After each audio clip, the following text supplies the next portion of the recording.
place.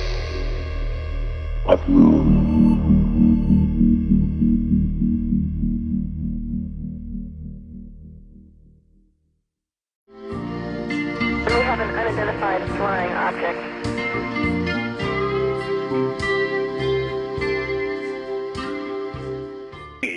And they accidentally hit the power grid for Bellagio and knocked the power out for 3 days.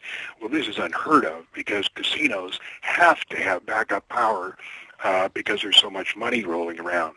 But for some reason, they had no power for 3 days. They had to send all their guests to other hotels, and then they had to keep it a secret what happened.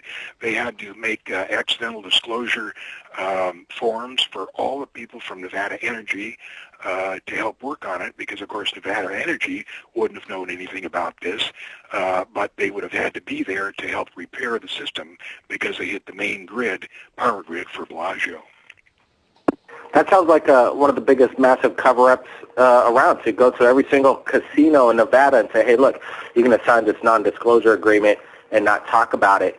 Let me also ask you, Hollywood has its way of talking about Area 51. You have Ronald Emmerich's Independence Day where they get into Area 51.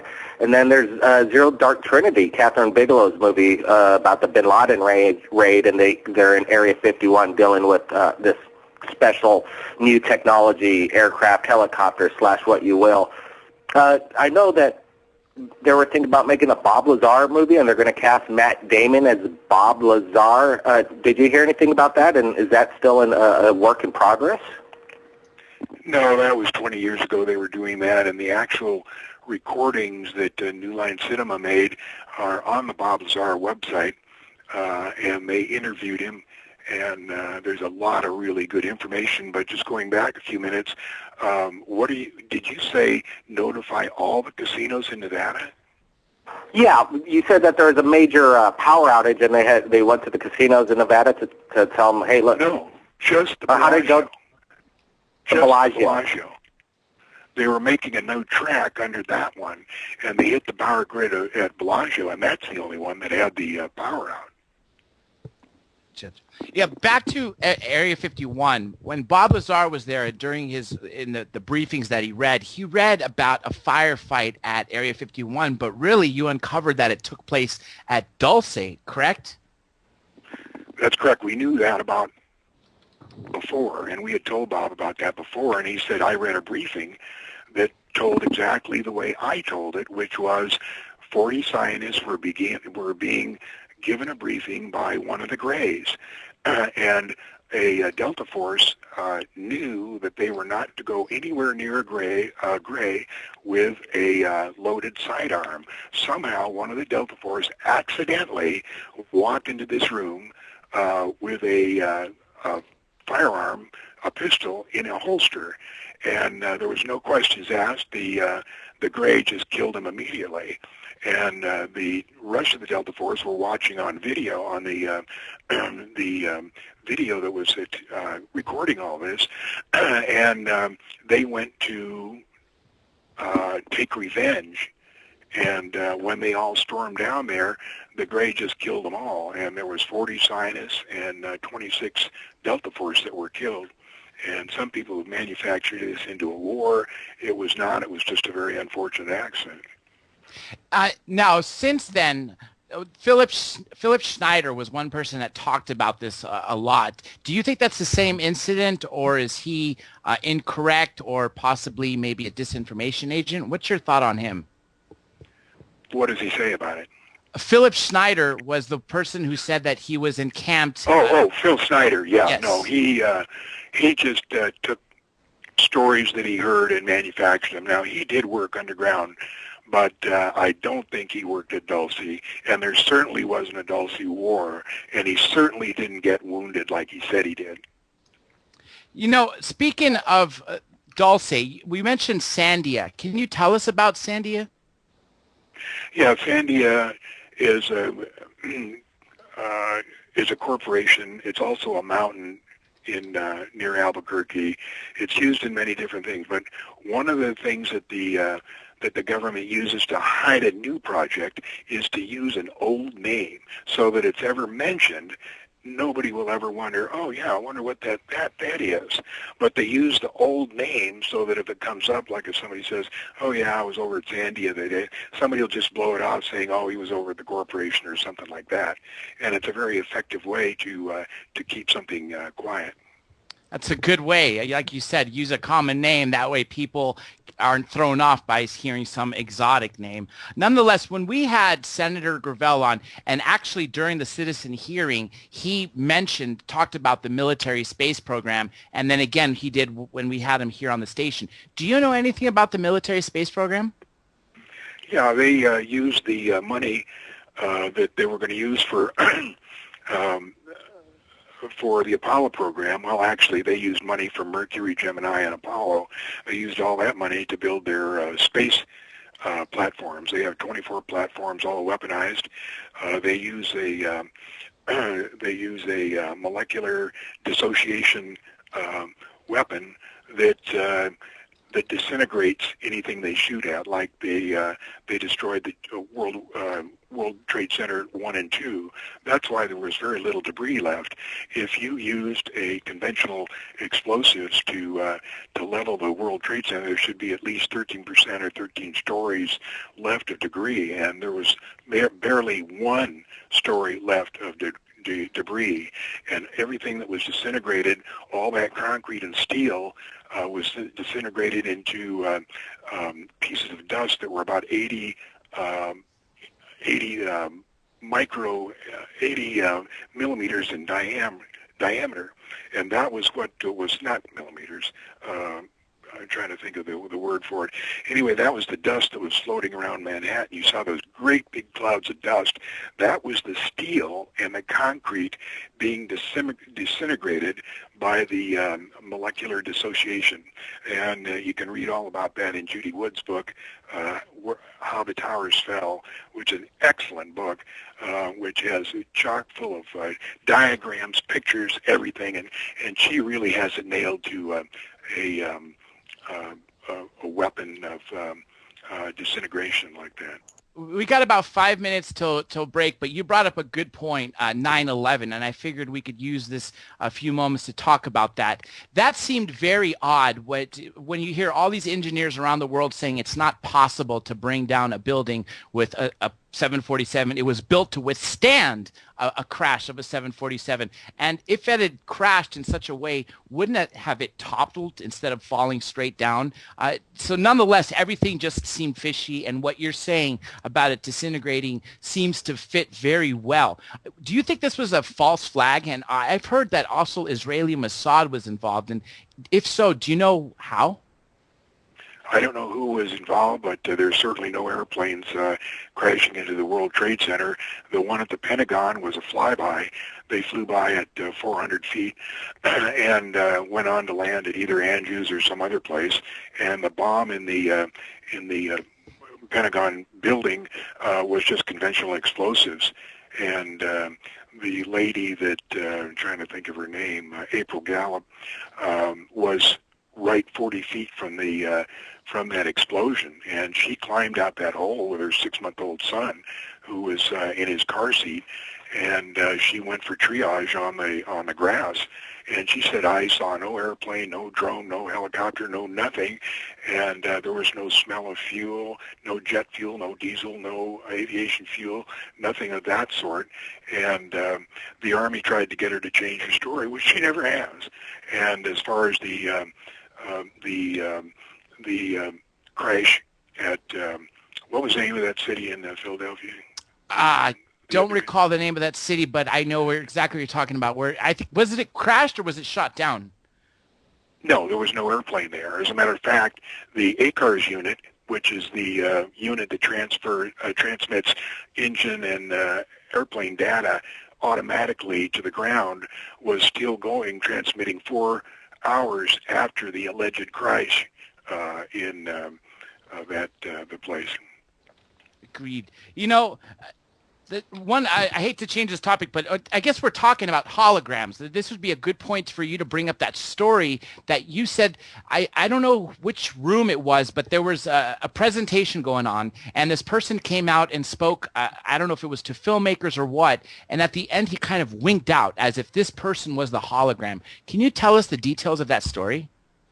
Yeah, that was a presentation to the TV executives and movie executives about 10 years ago, and they were invited into auditorium, and it was regularly lit. It wasn't dark or anything, and a guy comes out from behind the stage and gives his talk on the history of television.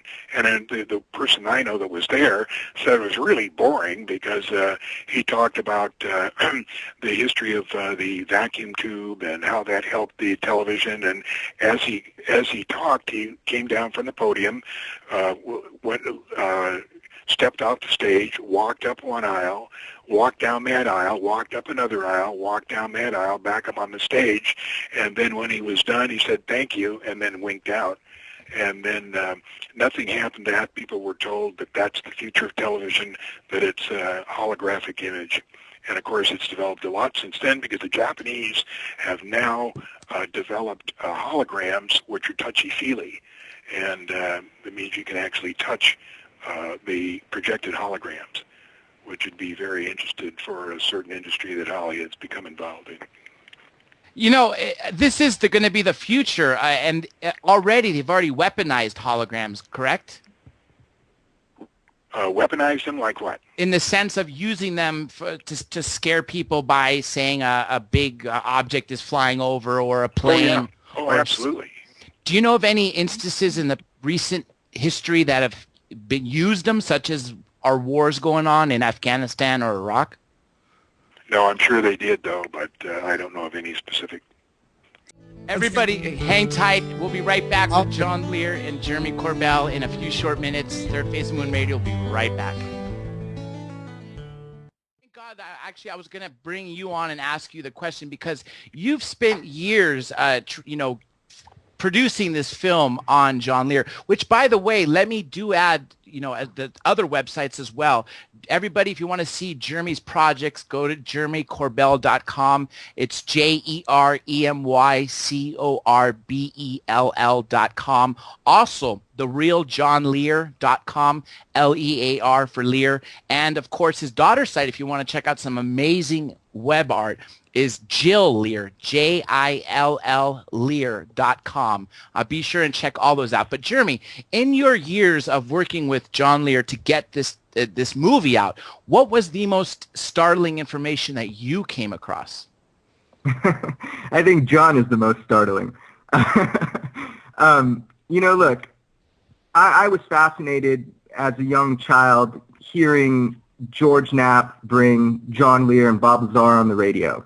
That essentially weaponized my curiosity into these subject matters.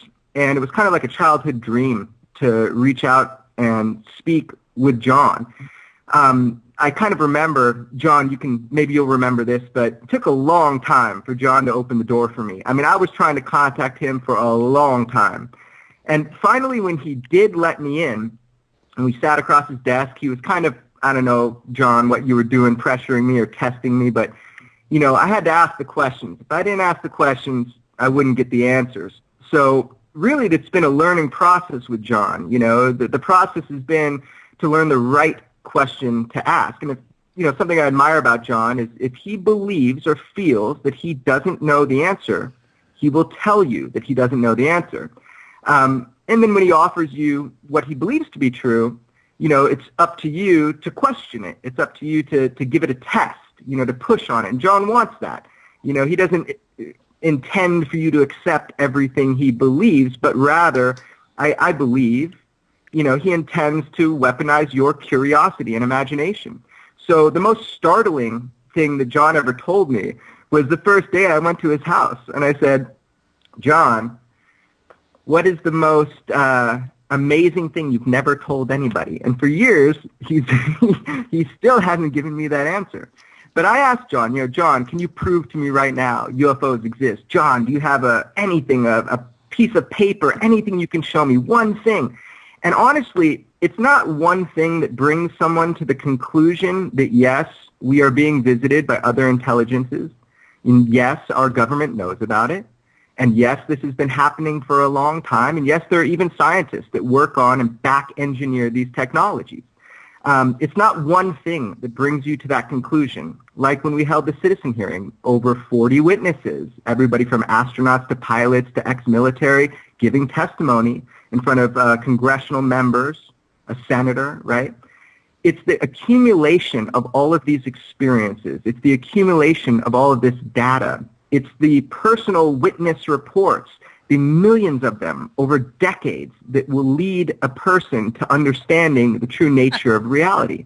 And that true nature is very simple. We are being engaged for a long time now. And I really appreciate these years that John has opened the door to me, because honestly, it's made me a better person. It's made me a more curious person. So John, I want to thank you publicly on the radio for the time you spent with me over these years. Okay. And John and Jeremy, I want to thank you both. John, you too.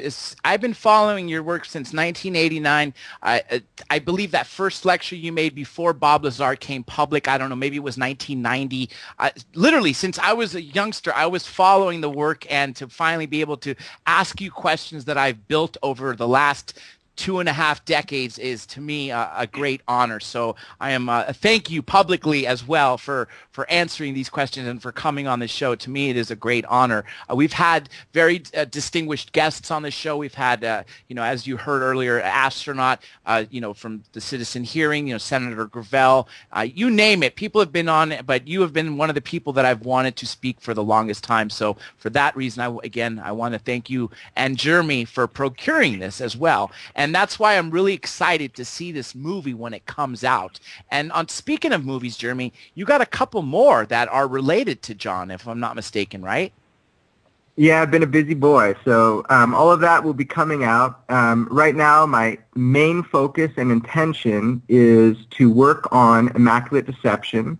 That is kind of the passion project that opened all of the other doors for me when dealing with these extraordinary experiences that people have. But yes, you are right. I do have other films that I've been making, and all of those will come out in due time. But right now, I am primarily focused on working to bring to life this story of John Lear, who I really believe to be a pioneer in these fields. And I also just want to say, somebody that John will admit, really helped bring this to the forefront, in this world, is George Knapp, investigative reporter from Channel 8 in Vegas. He's the one that broke the Bob Lazar story.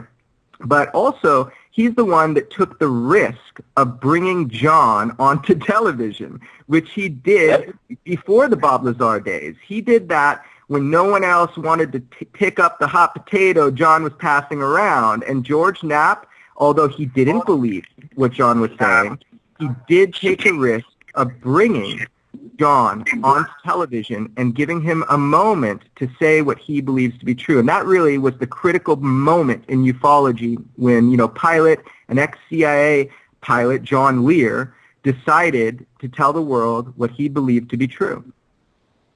Agreed. Agreed. And, at the time, it was very taboo to talk about anything. If you talked about anything beyond Roswell, you were alien abduction even, you were definitely considered one of the tinfoil hat cuckoo people. But nowadays, things have changed. I remember when documentaries on UFOs were out in the 80s and 90s, for every 1 minute of a ufologist speaking, there was 1 minute or more of a skeptic or debunking the entire story. So clearly we're evolving to a much greater level of openness. And I wanted to pose this question to both of you. The Citizen Hearing did some major impact in awareness and getting to disclosure. But John and Jeremy, both of you, what do you think it's going to take to get disclosure, to get open contact? Disclosure won't happen for 100 or 200 years. Billions and billions of dollars are spent every day to keep this a secret. And the ETs made a deal with our government that they would get all kinds of technology, just technology that you can't even believe is there, but they get all this free stuff for helping them keep the secret.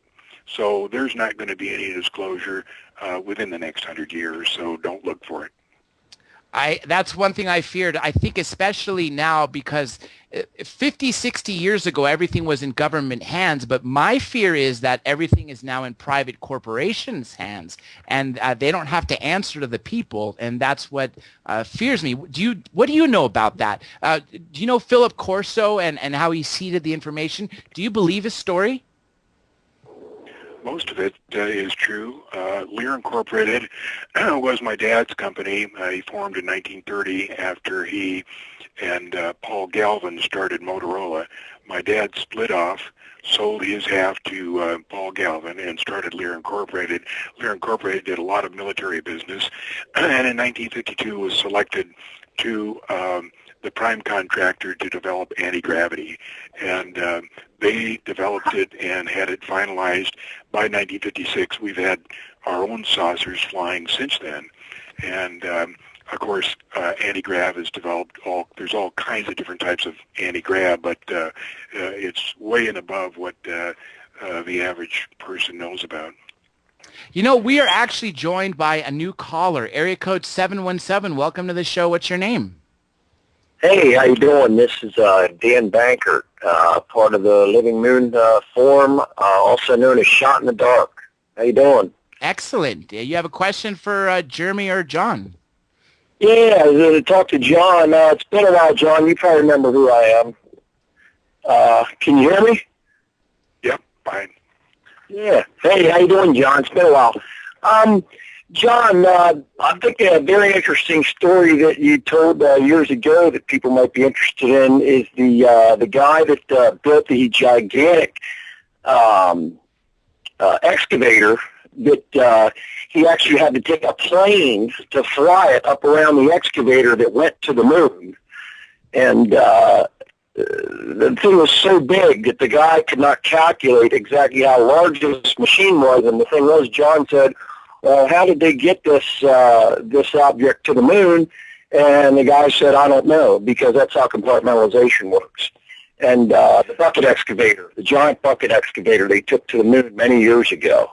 He wants to comment on that. I met that guy in Idaho. I had to drive 12 hours up there, and the guy lives actually in a hole in the ground. There's just a door that you pull up, and it's a concrete room, and he's always got oxygen on. He worked for the government for many years, probably 40 years, and he knows a lot. But he couldn't tell me too much because he was afraid of his life. But he did tell me a couple of things, and one of them was that he was supervising the construction of a piece of mining equipment down in Alabama, and that it was so huge that when they were finishing it, he actually had to rent a little 172 to fly around it to see just exactly how big that thing was. And then I said, so how did they get it to the moon? He said, I don't know. And that's typical of compartmentalization. They never tell the whole story. Exactly, and that's exactly what the secret space program, comes in, because that's where NASA is misdirection for everyone out there that thinks that NASA and rockets are what is it. Is completely off base, and that's what mainstream media wants you to think. The real space program was out in Nevada for a number of years. Now, I'm not sure it's still there or not. I know there's a place very secret south of West Wendover, Nevada. It's probably the most secret place out there. You can't see it on Google Maps or anything. But the real space program was in Nevada all along when they were saying it was in Florida and, in Texas. And the secret space program is probably what took that piece of equipment up to the moon. Would you agree with that, John? Yeah, actually, one of the biggest launch areas is down in the Kwajalein Islands in the South Pacific, and the Ronald Reagan Ballistic Missile Range is where they do a lot of launching. Now, they probably do 1 or 2 a week, and they certainly send a couple, 3 guys every launch. We're told that we have to go to Russia to get a ride up there. That's not true. We have at least 4 different rockets that can take people up there and also come back. There's one that they have that uses the pop stab dethermalizer technology to actually just float back instead of coming into the atmosphere at 18,000 miles an hour. They just float down. And this technology was developed by Rutan, who built the space plane number 1 for Voyager. And that's the same kind of technology. What's interesting is recently there's been a lot of information about the Black Knight, and the Black Knight is something that the astronauts in Space Shuttle number 88 photographed, and NASA has said that it is a definite UFO. It's not a UFO. It's something that we developed, and accidentally the astronauts got a picture of it. And that's our technology. So if you see the Black Knight, the video of it, that's our technology. That's us. And that's the one we use in space. But the Quadrant range is where a lot of the stuff goes off. You know, we are actually joined by another caller, and I could tell this is coming straight from London, United Kingdom. Johnny Webb, welcome to the show. Good evening, guys. Good evening, Mr. Lear. Can you hear me? Of course. Yeah, I've got a couple of questions for you. I've been listening in to the show for the evening, and one of the questions that I initially wanted to ask you about was what was your take on scalar weapons? Because you mentioned these exotic weapons earlier, and the fact that there's a 747 in the U.S. Air Force that's got a scalar weapon on the front of it, and also it was more related to the flight MH370. What was your take on that 777 disappearing? And as a pilot yourself, knowing about all of the onboard systems that it uses, what was your personal understanding and take on that? Okay, first of all, scalar weapons. That name scalar is given to a lot of different type of weapons. Yes, we have 747s that have all kinds of not only weapons on the front, but other kinds of technology. As far as the MH370, all I've had to say from the beginning about this is wherever it went, both Boeing and Rolls-Royce know exactly where it is because there's data that goes through ACARS and other transmitter units in these high-tech new airplanes, 777 and the others, that goes directly to Rolls-Royce with engine data, and the other data goes directly to Boeing. There's no way that you can shut that information off from the cockpit, no circuit breakers you can pull, because simply that Boeing and Rolls-Royce have a vested interest in that airplane and those engines, and they never want to let it out of their sight. So they're not going to give the pilot any control over that. That also has to do with the anti-hijacking programs that are going on that are secret from the public. They're not going to let any of that information get out to the public. So all I'm saying about MH370 is Boeing and Rolls-Royce did know exactly where it went. Agreed. You know, we've heard some really interesting stuff that the MH370 landed in Diego Garcia, and the reason being because there was some sort of patent or maybe a prototype on board carried by Philip Wood, whose girlfriend works at a Chinese military defense contractor who builds missiles. Do you know anything about that? Yes, the patent was co-owned by co-owned eventually by the Carlyle Group. There was a company that they owned that actually owned the patent, but it would become Carlyle's. The 4 people that were on the MH370 co-owned that. There was 5 owners. So if those 4 owners disappeared in 370, the Carlyle Group would end up with the entire patent themselves, and it was worth billions and billions of dollars. So you can be sure they had something to do with it. And I agree with what you said. Of course, Rolls-Royce and Boeing, not only do they know, but 20 years ago, the U.S. was bragging that their satellites are so good they could read the time off our wristwatch or the newspaper print in our hands. How could they lose a plane that's 200 foot long with a 200-foot wingspan was always in my mind. So very great point. I think, like you said, there are several people who do know exactly where it is. And now us searching with this little submarine is very futile. Yeah. Yeah, that's right. I wanted to go back to something, back to the ET stuff. I wanted to ask you, who runs the world right now? Is it ETs? Is it MJ-12? Is it MJ-12 run by ETs? No, ETs run everything. They're the ones that made us. They constructed us. They engineered us, and they put us here. And there's billions of Earth very similar to this one all around the universe. And the reason we're here is we all have lived many, many lives before. And in the past, whatever 2 or 3 lives, we have made a mistake. And we're down here on Earth rectifying that mistake by learning how to live with integrity and without envy, hate, or greed, and learning to love our families each and every day. And that's the only thing we have to learn here. We don't have to make money. We don't have to make big businesses. We don't have to become great people. We just have to learn how to live with integrity and without envy, hate, or greed. That's our job here. Now, when we die, many of you will remember when Steve Jobs died here about 8 months ago.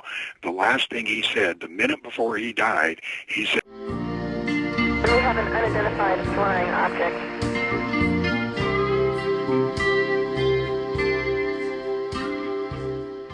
Third